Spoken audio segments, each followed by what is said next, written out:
기도합시다. 전능하신 하느님, 주님께서는 모든 사람의 마음과 소원을 다 아시며 은밀한 것이라도 모르시는 바 없사오니 성령의 감화하심으로 우리 마음의 온갖 생각을 정결하게 하시어 주님을 진심으로 사랑하고 주님의 거룩하신 이름을 공경하여 찬송하게 하소서. 우리 주 예수 그리스도의 이름으로 기도하나이다.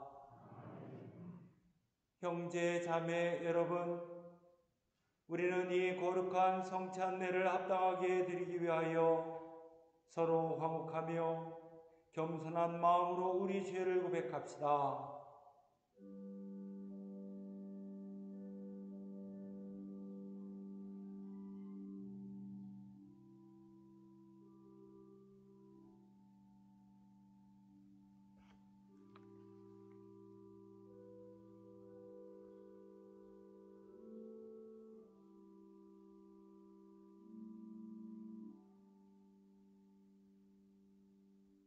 자비하신 하느님, 우리는 생각과 말과 행실로 주님과 이웃에게 죄를 지었으며 또한 자주 의무를 소홀히 하였나이다. 주여 우리 죄를 용서하시고 우리로 하여금 예수 그리스도 안에서 새로워지게 하소서. 진실로 죄를 고백하는 모든 사람을 용서하시는 전능하신 하느님께서 여러분을 불쌍히 여기시어 예수 그리스도의 공로로 모든 죄를 용서하시고 선행할 힘을 주시어 영원한 생명을 얻게 하소서.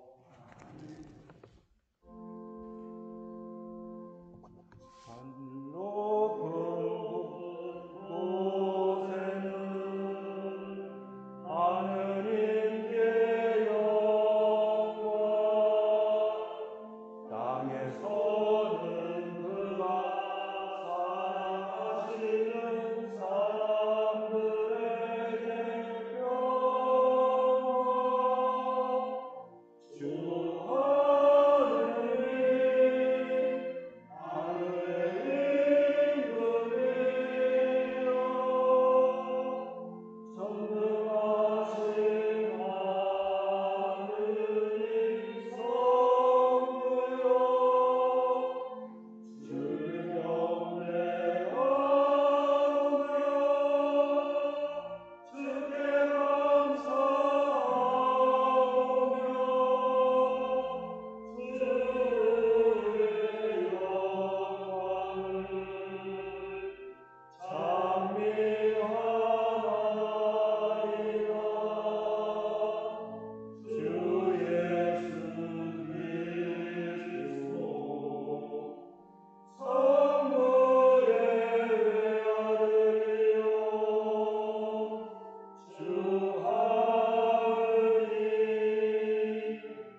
주님께서 여러분과 함께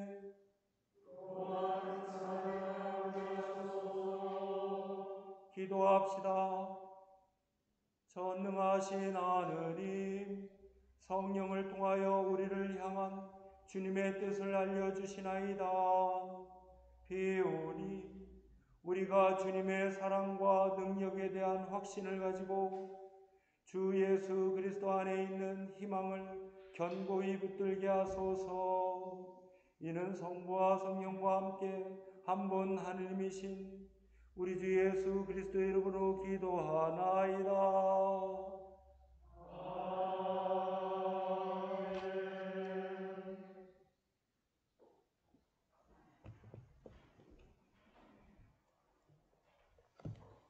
독서는 창세기의 말씀입니다.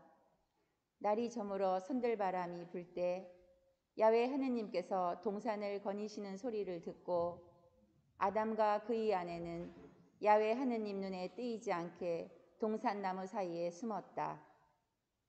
야훼 하느님께서 아담을 부르셨다. 너 어디 있느냐? 아담이 대답하였다. 당신께서 동산을 거니시는 소리를 듣고 알몸을 드러내기가 두려워 숨었습니다. 네가 알몸이라고 누가 일러주더냐? 내가 따먹지 말라고 일러둔 나무 열매를 네가 따먹었구나. 하느님께서 이렇게 말씀하시자 아담은 핑계를 대었다. 당신께서 저에게 짝지어 주신 여자가 그 나무에서 열매를 따주기에 먹었을 따름입니다. 야훼 하느님께서 여자에게 물으셨다. 어쩌다가 이런 일을 했느냐? 여자도 핑계를 대었다. 뱀에게 속아서 따먹었습니다. 야훼 하느님께서 뱀에게 말씀하셨다. 네가 이런 일을 저질렀으니 온갖 집짐승과 들짐승 가운데서 너는 저주를 받아 죽기까지 배로 기어다니며 흙을 먹어야 하니라. 나는 너를 여자와 원수가 되게 하리라. 네 후손을 여자의 후손과 원수가 되게 하리라. 너는 그 발꿈치를 물려고 하다가 도리어 여자의 후손에게 머리를 밟히리라. 주님의 말씀입니다. 하나님께 감사합니다. 용서하시니 당신께 있사오니 이에 당신을 경외하리이다. 나는 주님 믿고 또 믿어 나의 기도는 그 말씀에 있사오니 새벽을 기다리는 가슴은 도다 내 영혼이 주를 거듭하리로다. 새벽을 기다리는 가슴은 저다 이스라엘이 주를 기다리로니까. 영광의 성부와 성자와 성령께 저같이 지금도 그리고 영원히 아멘. 이 독서는 고린토인들에게 보낸 둘째 편지의 말씀입니다. 나는 믿었다. 그러므로 나는 말하였다. 라는 말씀이 성서에 기록되어 있습니다. 우리도 이와 똑같은 믿음의 정신을 가지고 믿고 또 말합니다. 그것은 주 예수를 다시 살리신 분이 예수와 함께 우리도 다시 살리시고 여러분과 함께 우리를 그분 곁에 앉히시라는 것을 잘 알고 있기 때문입니다. 이것은 모두 여러분을 위한 것으로서 더 많은 사람들이 하느님의 은총을 받고 감사하는 마음이 넘쳐서 하느님께 영광이 되게 하려는 것입니다. 믿음의 생활, 그리고 우리는 낙심하지 않습니다. 우리의 외적 인간은 낡아지지만 내적 인간은 나날이 새로워지고 있습니다. 우리는 지금 잠시 동안 가벼운 고난을 겪고 있지만 그것은 한량없이 크고 영원한 영광을 우리에게 가져다 줄 것입니다. 우리는 보이는 것에 눈길을 돌리지 않고 보이지 않는 것에 눈길을 돌립니다. 보이는 것은 잠시뿐이지만 보이지 않는 것은 영원하기 때문입니다. 우리가 들어있는 지상의 장막이 집이 무너지면 우리는 하늘에 있는 영원한 집에 들게 된다는 것을 알고 있습니다. 그것은 사람의 손으로 지은 것이 아니라 하느님께서 채워주시는 집입니다. 주님의 말씀입니다.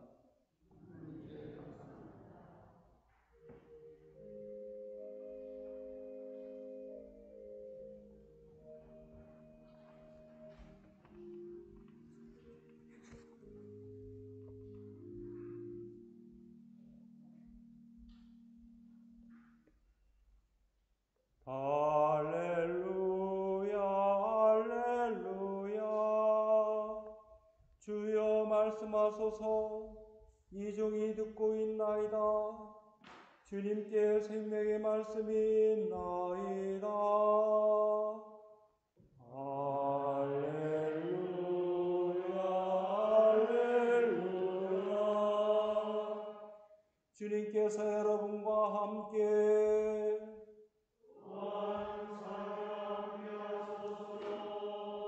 성 마르코가 전한 거룩한 복음입니다.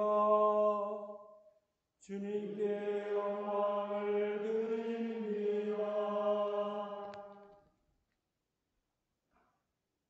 예수께서 집에 돌아오시자 군중이 다시 모여들어서 예수의 일행은 음식을 먹을 겨를도 없었다.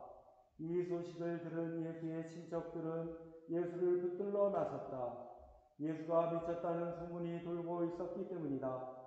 예루살렘에서 내려온 율법학자들도 예수가 베엘제불에게 사로잡혔다느니 또는 마귀 두목의 힘을 빌려 마귀를 쫓아낸다느니 하고 떠들었다. 그래서 예수께서는 그들을 불러다 놓고 비유로 말씀하셨다. 사탄이 어떻게 사탄을 쫓아낼 수 있겠느냐? 한 나라가 갈라져 서로 싸우면 그 나라는 제대로 설 수 없다. 또 한 가정이 갈라져 서로 싸우면 그 가정도 버텨나갈 수 없다. 만일 사탄의 나라가 내부로 갈라진다면 그 나라는 지탱하지 못하고 망하게 될 것이다. 또 누가 힘센 사람의 집에 들어가서 그 세간을 털어가려면 그는 먼저 그 힘센 사람을 묶어 놓아야 하지 않겠느냐? 그래야 그 집을 털 수 있을 것이다. 나는 분명히 말한다. 사람들이 어떤 죄를 짓든 입으로 어떤 욕설을 하든 그것은 다 용서받을 수 있으나 성령을 모독하는 사람은 영원히 용서받지 못할 것이며 그 죄는 영원히 벗어날 길이 없을 것이다. 이 말씀을 하신 것은 사람들이 예수를 더러운 악령에 사로잡혔다고 비방했기 때문이다. 그때 예수의 어머니와 형제들이 밖에 와 서서 예수를 불러달라고 사람을 들어 보냈다. 둘러앉았던 군중이 예수께 선생님의 어머니와 형제분들이 밖에서 찾으십니다 하고 말하였다. 예수께서는 누가 내 어머니이고 내 형제들이냐 하고 반문하시고 둘러앉은 사람들을 돌아보시며 말씀하셨다. 바로 이 사람들이 내 어머니이고 내 형제들이다. 하느님의 뜻을 행하는 사람이 곧 내 형제요 자매요 어머니이다. 주님의 복음입니다. 그리스도를 찬미합니다.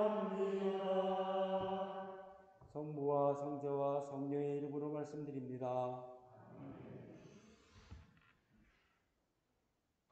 오늘 현충일을 맞이해서 이 나라를 지키려다가 또는 빼앗긴 나라를 되찾으려다가 숨지신 분들의 영혼을 우리가 기억하고 또 그 애국심을 우리 가슴속에 담으시게 되기를 바랍니다. 보통 정신질환을 앓거나 아주 심한 정신적 충격에 의해서 실성한 사람들을 보고서 미쳤다라고 하는 말을 씁니다. 그러나 흔히 일반적인 규범이나 상식 이런 것을 벗어난 행동과 생각을 하는 사람들을, 또 남들과는 다른 행동을 하는 사람들에 대해서도 미쳤다라는 표현을 쓰기도 합니다. 발명왕 에디슨은 아주 엉뚱한 생각을 하고 또 사고도 많이 친 걸로 알려져 있습니다. 어렸을 때 이 어미닭이 달걀을 품고서 이 부화시켜서 이제 병아리가 깨어나는 것을 보고 에디슨도 자기가 달걀을 품으면 병아리가 깨어날 거라고 생각해서 달걀을 품기도 했다고 합니다. 또 사람이 소다를 먹으면 배가 이렇게 불러가지고 풍선처럼 둥둥둥둥 뜰 것 같아서 다른 아이한테 소다를 먹여서 배가 이렇게 부른 적도 있었다고 합니다. 미쳤다는 소리 들을만하죠. 그러나 에디슨은 계속해서 엉뚱한 짓을 계속했고 그 결과 최고의 과학자가 돼서 정말 수많은 발명을 해내게 됩니다. 또 우리가 무엇에 몰입해서 다른 생각을 하지 않을 때 미쳤다, 그런 얘기를 씁니다. 사랑에 미치기도 하고 일에 미치기도 하고 돈에 미치기도 합니다. 누군가가 너무너무 보고 싶어서 미치도록 보고 싶다 하는 그런 표현도 씁니다. 그래서 이런 말이 있습니다. 살면서 미쳤다는 말을 들어보지 못했다면 당신은 단 한 번도 목숨 걸고 도전한 적이 없었던 것이다 라는 말을 하기도 합니다. 뭔가 일생에 한 번은 뭔가에 한 번 미쳐보는 그런 것이 필요하다는 그런 얘기겠죠. 1500년대 16세기까지 중세기에는 사람들이 태양이 지구를 중심으로 돈다 이렇게 생각을 했습니다. 그렇게 철석같이 믿었습니다. 하느님이 창조한 이 세계는 인간이 중심이고 또 인간이 살아가는 이 지구가 세상의 중심이다 이렇게 믿었던 것이죠. 그러나 천문학자 코페르니쿠스는 아주 오랜 연구 끝에 태양이 지구를 도는 것이 아니라 지구가 태양을 중심으로 돌고 있다라고 하는 것을 확신했습니다. 그러나 이 지동설은 당시 사람들 세계관하고 너무나 정반대되는 것이어서 당대 학자들이나 종교 지도자들에게 받아들여질 수가 없었습니다. 사람들은 코페르니쿠스를 미쳤다라고 얘기를 합니다. 코페르니쿠스는 이단 시비에 휘말릴 것 같아서 자기가 연구한 이 저술을 맨 말년에 발표했다고 해요. 유보를 했습니다. 하지만 그 지동설 주장은 세상을 바라보는 눈이 완전히 달라지는 그런 시작이 되었습니다. 그래서 기존에 있었던 발상, 생각 이것을 완전히 뒤집어서 발상의 획기적인 전환을 이루는 것을 우리는 코페르니쿠스적 전환이다 이렇게 말하기도 합니다. 새로운 생각, 새로운 시도 이것을 하는 데는 항상 많은 어려움이 따른다는 것이죠. 코페르니쿠스의 뒤를 이어서 지동설을 주장하던 갈릴레오 갈릴레이는 교황청으로부터 종교재판을 받았습니다. 몇 차례 종교재판을 받고 다시는 지동설이라고 하는 이단설을 주장하지 못하도록 집안에 꽁꽁 가두어서 평생 자택연금에 지냈다고 합니다. 그렇게 가두어둔들 어떻습니까? 지구는 도는 것이죠. 지구가 공전자전한다고 해서 하느님의 뜻과 섭리가 변하지는 않습니다. 성서의 진리라고 하는 것은 우리가 하느님 나라에 이르도록 그렇게 인도하는 계시이지 천체 물리학 도서가 아니기 때문에 그렇습니다. 예수께서도 미쳤다라는 소리를 들으셨습니다. 마르코복음에 의하면 예수께서 가파르나움이라는 곳에서 복음 전도를 시작했습니다. 첫날부터 그런데 엄청나게 바쁜 일정을 보내십니다. 예수께서 공생애 동안 3년 동안 보여준 모든 것이 이 하루 속에 다 드러났다라고 합니다. 그래서 별칭이 붙었어요. 가파르나움에서의 하루. 무슨 영화 제목 같죠? 말씀을 선포하셨고 악령 들린 사람을 고쳐주셨고 마귀를 축출했습니다. 그리고 수많은 병자들을 고치셨습니다. 그냥 말로만의 복음이 아니라 실제 새로운 사건들이 일어난 것입니다. 사람들은 예수님의 언행을 경이롭게 볼 수밖에 없었습니다. 사탄이 예수님을 보자마자 뭐라고 했습니까? 당신은 하느님의 아들입니다. 라고 했습니다. 감히 하느님의 아들이라고 칭송받을 사람은 누가 있겠습니까? 아무도 없습니다. 그러나 예수께서는 이 하루 동안 그리고 계속 이어지는 복음 전도의 과정에서 하느님의 권능과 신성까지도 지니신 분으로 여겨졌습니다. 예수께서 중풍병자를 고치시고는 한마디를 덧붙이셨는데 너는 죄를 용서받았다 라고 말씀하셨습니다.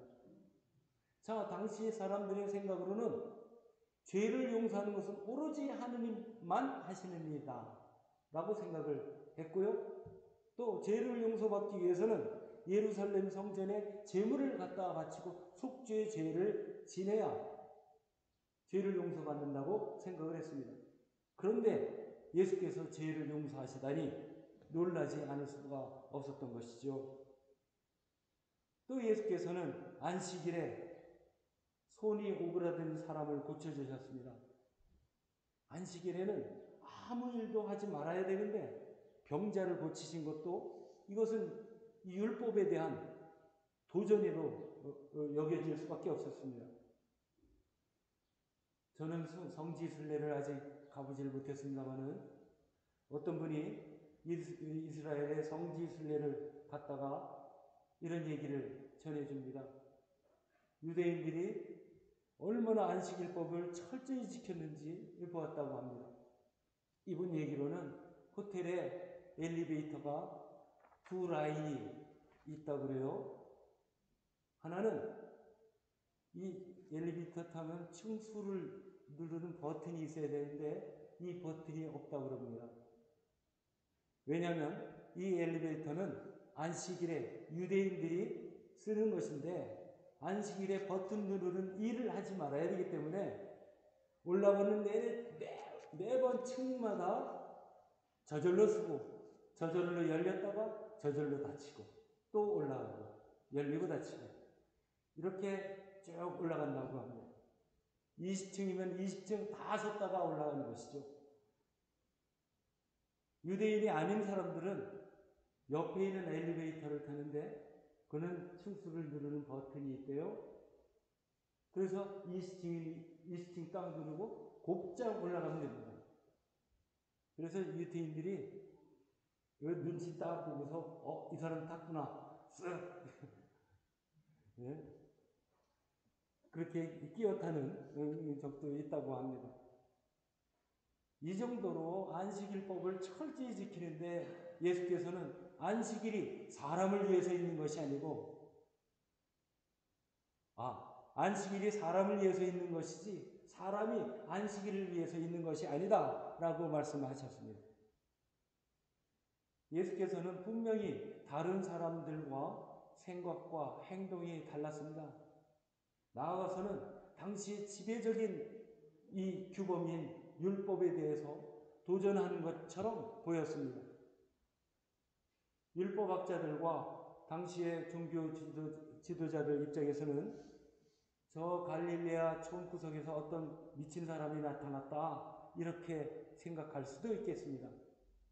그리고 사람들이 예수님을 추종하고 군중들이 몰려들자 이거 심상치 않네 라는 생각도 했을 것입니다. 그런데 율법학자들과 이 종교 지도자들이 예수님에 대해서 미쳤다라고 하는 말, 그냥 한 말은 아닐 겁니다. 사람들한테 저 사람 미친 사람이야, 그러니까 저 사람 말 믿지 마 라고 하는 메시지를 준 것이죠. 추종하는 거 안 돼 라는 메시지를 준 겁니다. 예수님을 음해해서 사람들로 하여금 예수님을 믿지 못하게 할 의도로 소문을 퍼뜨린 것입니다. 예수께서 더러운 악령에 사로잡혀 있다고 비방하고 또 복음 전도를 방해하도록 헛소문을 퍼뜨린 것입니다. 예수께서 악령을 퇴치하신 것은 사탄의 힘을 빌려서 한 것이 아니라 성령의 힘으로 이루어진 것이죠. 예수께서 병자들을 고치신 것도 성령의 능력과 예수님의 뜨거운 사랑으로 이루신 것이죠. 그래서 예수께서는 사람들한테 엄중하게 말합니다. 사람들이 어떤 죄를 짓든 입으로 어떤 욕설을 하든 그것은 다 용서받을 수 있으나 성령을 모독하는 사람은 영원히 용서받지 못할 것이며 그 죄는 영원히 벗어날 길이 없을 것이다. 아주 단호하게 말씀하십니다. 그런데 또 예수님의 가족, 친척들이 예수가 미쳤다는 소문을 듣고 찾아왔습니다. 예수가 마귀에 사로잡혀서 고향과 친척과 직업을 버리고 정처 없이 떠돈다 라고 생각을 한 것이죠. 이 사람들은 예수께서 전하는 하느님 나라의 복음을 전혀 몰랐습니다. 오로지 예로부터 내려오는 관습 그리고 혈육 관계만 생각했던 것 같습니다. 이 사람들이 생각하는 생애 주기가 있는 것이죠. 어렸을 때는 뭐를 하고 다 컸을 때는 뭐를 하고 또 더 어른이 되면 뭐를 하고 하는 그런 생각이 관념이 있었을 것입니다. 그러니까 당연히 예수님이 공생애를 시작할 때가 30살 이제 성인이 어른이 되었으니까 그때쯤 되면 이러이러한 생활을 해야 돼 라고 하는 상식이 있었겠죠. 그러니까 이제 가정생활도 해야 되고 또 일정한 어떤 직업을 가지고 사회생활을 해야 된다라고 하는 그런 관념이 있는데 이런 상식을 깨뜨리고 예수님이 율법을 어기는 그런 행동을 하고 하느님의 아들 행세를 하고 하니 얼마나 불안했겠습니까? 이 사람들한테도 그 미쳤다는 소문이 진짜 그런가 하는 그런 생각을 할 수 있었겠죠. 그래서 이제 예수님을 말리려고 찾아온 것입니다. 예수께서 또 말씀하시죠. 누가 내 어머니이고 내 형제들이냐 이렇게 말씀하시면서 하느님의 뜻을 행하는 사람이 곧 내 형제요 자매요 어머니다 라고 말씀하십니다. 아주 철저한 영적인 관계를 말씀하신 것이죠. 비정하다라는 생각도 할 수 있을 것 같습니다. 혈육의 관계보다는 하느님의 뜻이 더 중요하다라고 하는 것을 강조하셨습니다. 아무리 그래도 매정하게 가족들한테 이렇게 선을 긋는 것은 참 좀 섭섭하게 느껴질 수도 있을 것 같습니다. 하지만 어머니 마리아는 어떻습니까? 성령으로 잉태해서 예수님을 낳은 분 아닙니까? 그리고 예수께서 십자가의 순환을 당하는 그 고통스러운 현장에 그 모든 것을 다 지켜보시고 부활한 현장도 지켜보신 분입니다. 예수님의 동생 야고보가 있죠. 이 야고보는 처음엔 예수님이 진짜 미쳤나 보다 라고 생각을 했던 것 같아요. 그러나 부활하신 예수님을 만나고 이 사람도 확신을 갖게 되어서 정말 신실한 제자가 되었습니다. 그리고 우리 사도행전이 우리 성서에서 대단히 중요한데 이 사도행전 속에 이 야고보가 어떤 역할을 하냐면 이 교회가 두 쪽으로 갈라질 뻔했어요. 이방인들의 전도 문제를 가지고서 막 옥신각신 이제 크게 다투게 됐습니다. 그런데 이것을 통합을 하고 일치하는데 아주 놀라운 능력을 보이고 지도력을 발휘한 사람입니다. 그 야고보의 편지도 있지 않습니까? 예수님은 가족을 배척한 것이 아니라 하나님의 뜻을 함께 추구하도록 하셨습니다. 예수님의 복음 전파의 현장은 매번 뜨거운 격전지였던 것 같습니다. 예수님은 먼저 반대자들의 음해, 또 공격, 이것과 싸워야 했습니다. 반대자들은 먼저 사람들에게 예수님의 복음을 믿지 못하도록 헛소문을 퍼뜨렸죠. 음해와 비방이 교묘하게 퍼질 때 참 많은 어려움을 겪게 됩니다. 진실이 가려지고 또 거짓이 진실로 둔갑하기도 합니다. 요즘 사이버 세계, 그러니까 인터넷 공간에서 이러저러한 헛소문, 거짓말이 막 난무하고 서로 비방하는 소리 얼마나 많습니까? 그래서 상처받기도 하고 또 유명인들 운동선수들이나 연예인들 자살하는 경우도 생기지 않습니까? 그 스트레스 때문에. 예수님은 이 반대자들과도 싸워야 됐고 또 변화를 두려워하는 사람들, 그리고 복음을 이해하지 못하는 이 가족들, 내 말, 이것과 이 내적인 그런 싸움을 해야 했습니다. 여간 괴로운 일이 아닌 것이죠. 그러나 이 현상은 예수님에게만 있었던 일은 아닙니다. 제자들, 예수님을 추종하는 모든 사람들이, 모든 초대교회 신자들이 겪어야 했던 문제입니다. 마르코복음에 쓰여진 이 시대에 모든 신자들은 이런 반대자들의 탄압과 그리고 내적인 갈등, 이런 것들과 싸워야 했다는 것이죠. 그러나 신앙을 지키기 위해서는 정말 엄격한 제자도를 지켜야 했다라고 하는 것을 이해해야 합니다. 마르코복음은 이제 마태복음과 누가복음의 텍스트이죠. 기본을 마르코복음으로 가지고 마태복음과 누가복음도 썼다고 하는 게 성서학계의 정론입니다. 그런데 마르코복음은 제자들이 모든 것을 다 버리고 주저하지 말고 예수님을 따라야 한다 하는 점을 유독 강조하고 있습니다. 자, 마르코에 대해서 한번 알아볼까요? 마르코는 요한 마르코라고 하는 사람인데 이 사도행전에 등장합니다.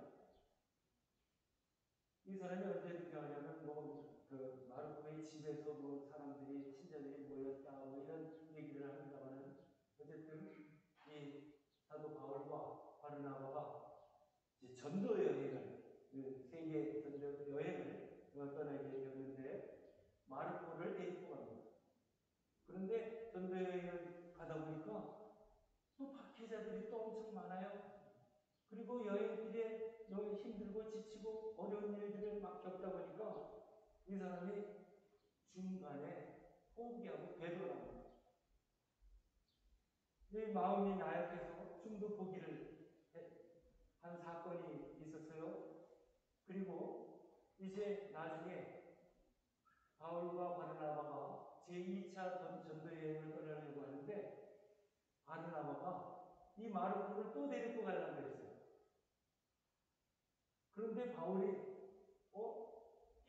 걔는 그 친구는 말이지 1차 여행 때 중간에 포기하고 등 돌리고 간 사람인데 왜 또 데리고 가느냐. 그러다가 이제 바울과 바르나바는 아주 심하게 다퉈버립니다. 사도행전을 잘 읽어보시면 수창기에 이 바르나바는 바울을 도와서 인도한 사람이고 또 전도여행을 같이 다닐 정도로 정말 동지고 동반자입니다. 그런데 이 두 사람이 결별하는 사태가 벌어진 거예요. 엄청난 결과가 나타난 것이죠. 그런데 나중에 보면 바울의 편지에 보면 이 마르코를 굉장히 신뢰하는 표현을 쓰기도 합니다. 그러니까 이제 이런 사건들을 쭉 종합을 해보면 마르코가 처음에는 이게 나약해서 중도에 포기했지만 나중에는 회심해서 이 사람도 회개하고 새로운 결단을 통해서 굉장히 충실한 사람이 됐다라고 이제 결론을 내릴 수가 있습니다. 이 과거에 쓰라린 경험이 있었기 때문에 마르코는 사람들한테 주님의 부르심이 있을 때는 주저하지 말고 앞뒤 가리지 말고 바로 떠나라. 단호한 결심을 할 것을 그렇게 강조합니다. 그래서 마르코 복음 속에서 우리가 이렇게 잘 면밀히 살펴보시면 제자들이 예수님을 정말 단호하게 즉시 모든 것을 버리고 나서는 그런 장면을 보여줍니다. 자, 예수님과 복음을 믿고 따르는 사람들한테는 뜻하지 않는 고초를 겪기도 합니다. 복음을 반대하는 사람들의 은혜가 있기도 하고 변화를 두려워하는 사람들의 만류도 있을 수 있습니다. 그러나 예수님은 이 모든 어려움들 속에서도 병자들을 치유하시고 사탄을 물리치시고 복음을 전파하셨습니다. 그리고 예수님의 행태가 이 초대교회에서 제자들에게, 사도들에게, 또 신자들에게 재현됩니다. 이것은 오로지 성령의 인도하심, 역사하심의 결과입니다. 예수님의 복음은 기쁜 소식이지만 그대로 따르기 위해서는 결단이 필요합니다. 세상의 육적인 욕망을 버려야 합니다. 복음의 가치를 가로막는 인간의 상식, 구시대의 유물, 구시대의 굴레 이런 것들을 벗어나야 합니다. 오늘 제1독서로 읽은 창세기는 아담과 하와가 죄를 짓고 하느님으로부터 에덴 동산을 쫓겨나는 내용입니다. 아담과 하와는 육적인 탐욕으로 선악과를 따먹었습니다. 그리고 반성과 회개는 하지 않고 남에게 책임을 전가했습니다. 그 결과 인류는 고통을 겪으면서 모든 인생은 고통을 겪어야 한다라고 하는 그런 운명을 가지게 됩니다. 하느님은 말씀하셨죠. 흙에서 왔으니 흙으로 돌아가리라. 여러분, 사람은 하느님의 은총이 없이는 먼지에 불과합니다. 멀어져 버린 나와 하느님의 관계는 예수님의 십자가와 부활로서 회복됩니다. 우리의 육적인 인간은 먼지처럼 흙으로 돌아갈 운명에 처해 있지만 예수님의 복음으로 우리의 영적인 인간은 나날이 성장합니다. 영적으로 하느님과의 관계를 회복합니다. 여러분, 복음은 우리를 자유롭게 합니다. 육적인 욕망의 속박에서 벗어나서 하나님 나라를 추구할 수 있는 참 자유를 얻게 합니다. 여러분 모두 영적인 싸움에서 성령의 도우심이 있게 되기를 빕니다. 성부와 성자와 성령의 이름으로 말씀드렸습니다.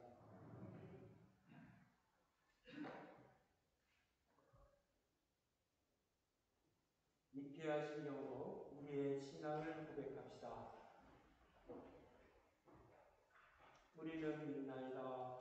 한 분이시며 전능하신 하나님 아버지, 알과 땅과 유영과 만물의 창조주를 믿나이다. 오직 한 분이신 주 예수 그리스도를 믿나니 모든 세계에 앞서 성전하신 하나님의 아들이시며 하나님께서 나신 하나님이시여 빛에서 나신 빛이시여 참 하나님께서 나신 참 하나님이시여 창조되지 않고 나시어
교회와 세상을 위하여 기도합시다.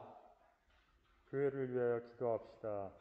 주여 진리와 일치의 은총으로 항상 온 교회를 감화하시어 모든 성직자 특별히 우리 주교 베드로와 모든 교인들이 서로 화목하며 합심하여 세상의 복음을 전함으로써 주님의 영광을 나타내게 하소서. 세상의 정의와 평화를 위하여 기도합시다.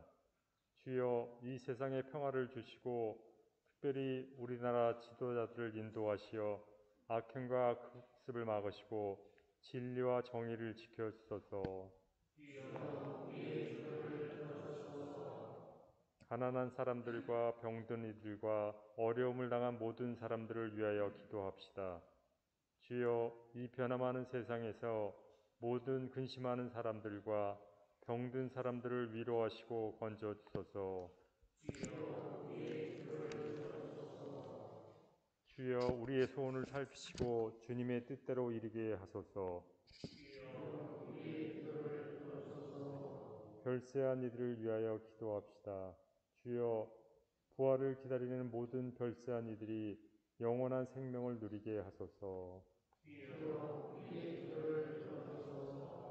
전능하신 하나님, 우리들이 예수 그리스도의 이름으로 간절히 기도하나이다. 아멘. 모두 일어서셔서 평화의 자를 함께 나누십니다. 우리는 다 함께 그리스도의 몸을 이루고 있으며 각 사람은 그 지체입니다.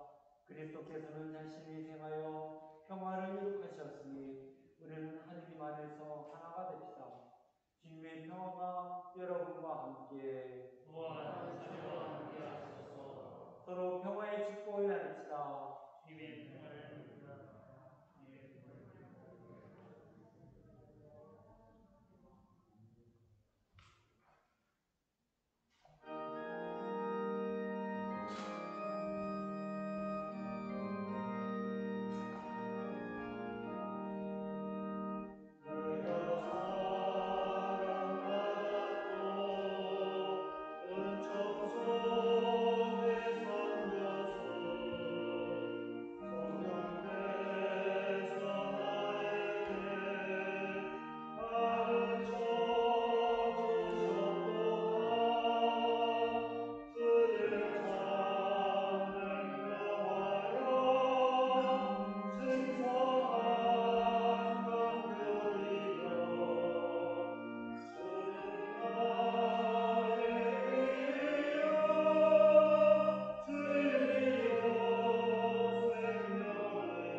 모든 것은 하느님께서 주신 것이기에 우리가 받은 것을 하느님께 바칩니다. 주여 이것으로 당신의 복음을 세상에 전파하게 하소서. 아멘. 성찬기도 제2 양식입니다.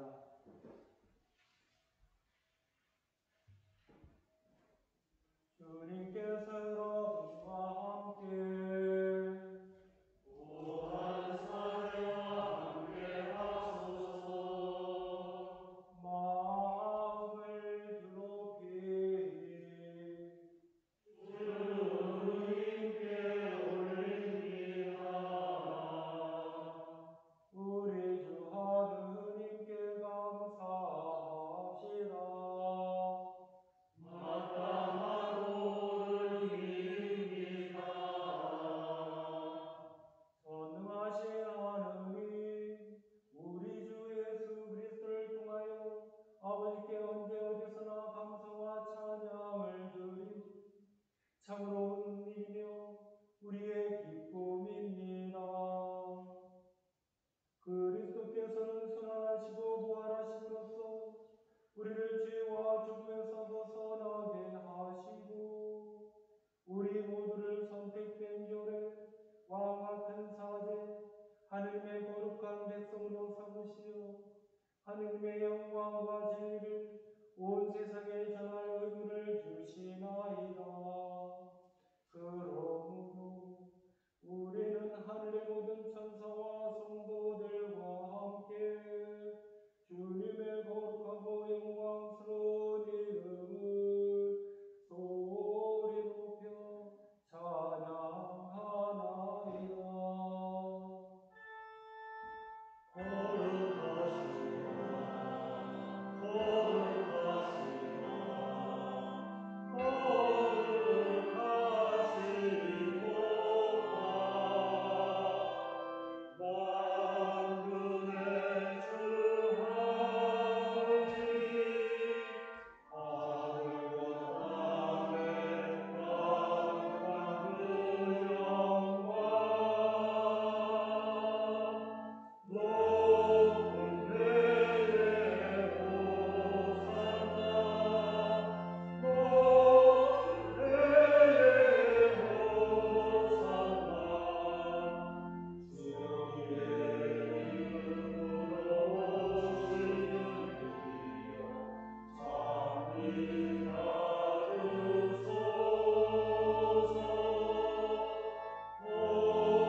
살아계신 하느님, 주님께서는 말씀으로 이 세상을 창조하셨으며 모든 피조물을 사랑하심으로 외아들 예수 그리스도를 이 땅에 보내시고 십자가의 죽음과 부활로서 구원의 길을 열어주셨나이다.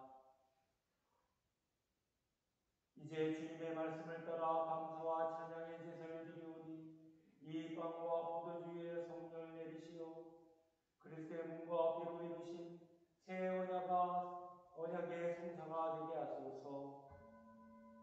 그리스도께서는 잡히시던 날 밤에 빵을 들어 찬양과 감사의 기도를 드리신 다음 빵을 떼시고 제자들에게 나누어 주시며 말씀하셨나이다. 받아 먹으라. 이것은 너희를 위하여 주님의 몸이니 나를 기억하여 이 예를 행하라.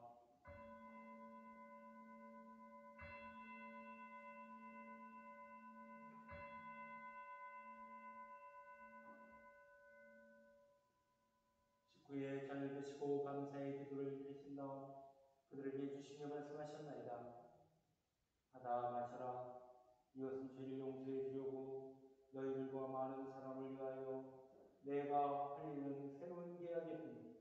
마실 때마다 나를 기억하여 이 예를 행하라.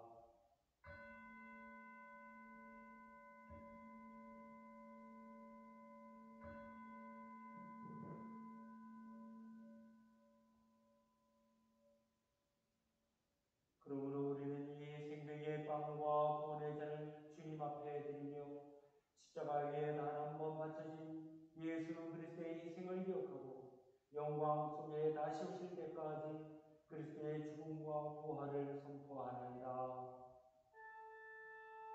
그리스도의 죽음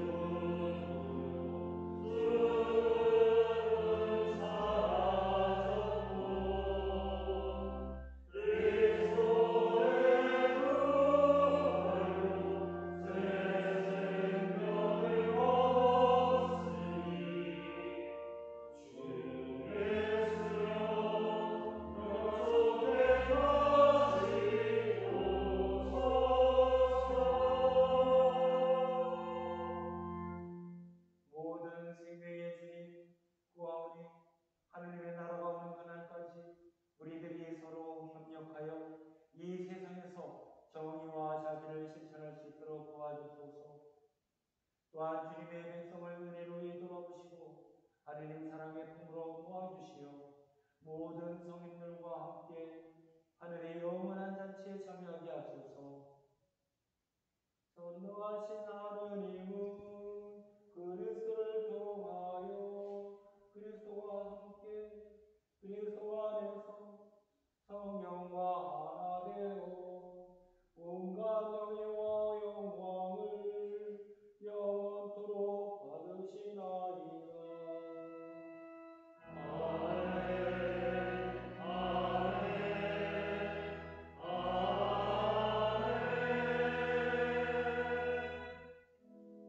우리 구세주 그리스도께서 가르치신 대로 기도합시다.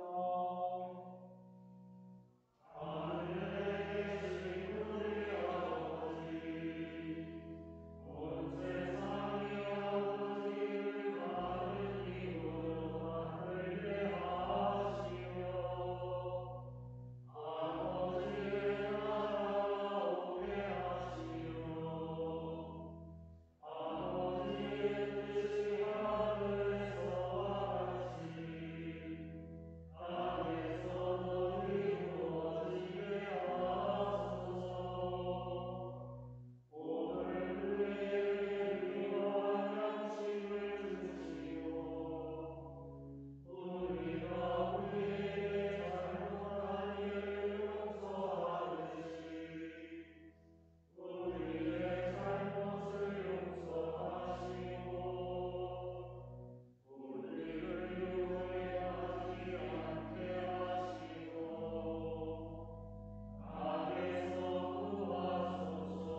통치와 보혈을 신령한 양식으로 우리에게 먹이심으로써 그리스도의 몸과 하나가 되게 하셨으니 감사하나이다. 간절히 구하오니 우리를 성령으로 도우시어 사랑 가운데 성통하며 주님께서 명하신 일을 이루게 하소서. 우리 주 예수 그리스도의 이름으로 기도하나이다. 아멘. 주님께서 여러분과 함께 또한 사랑과 함께하소서. 하느님의 무한하신 평화가 교우들과 함께하시어 우리 주 예수 그리스도의 사랑 안에 항상 머무르게 하시고 전능하신 하느님 성부와 성자와 성령 여러분에게 강복하소서. 아멘. 나가서 주님의 복음을 전합시다. 그리스도의 이름으로. 아멘.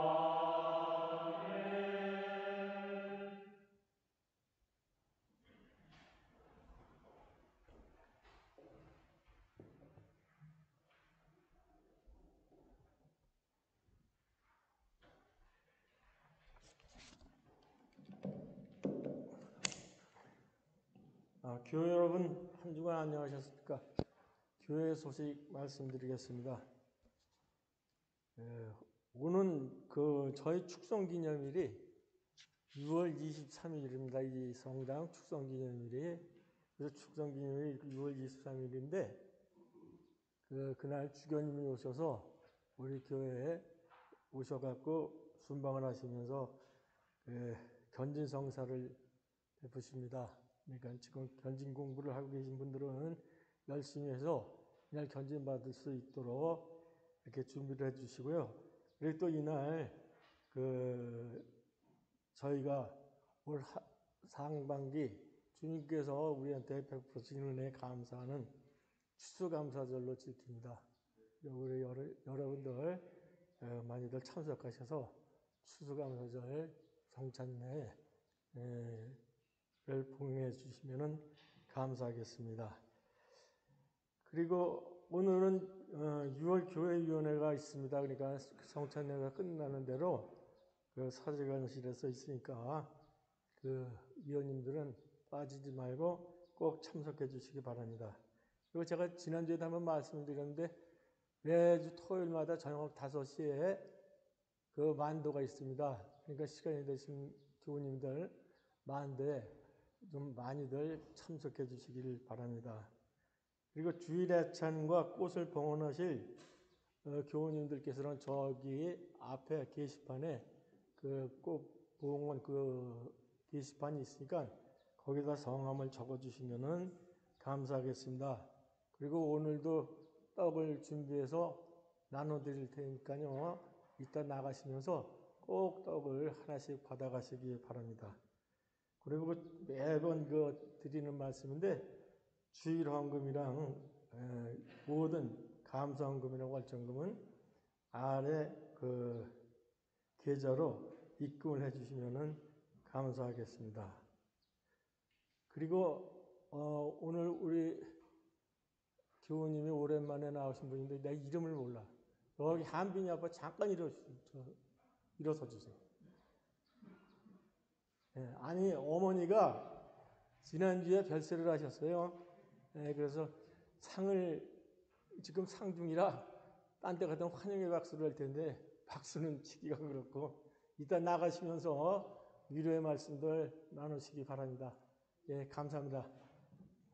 이상 교회 소식 마치겠습니다.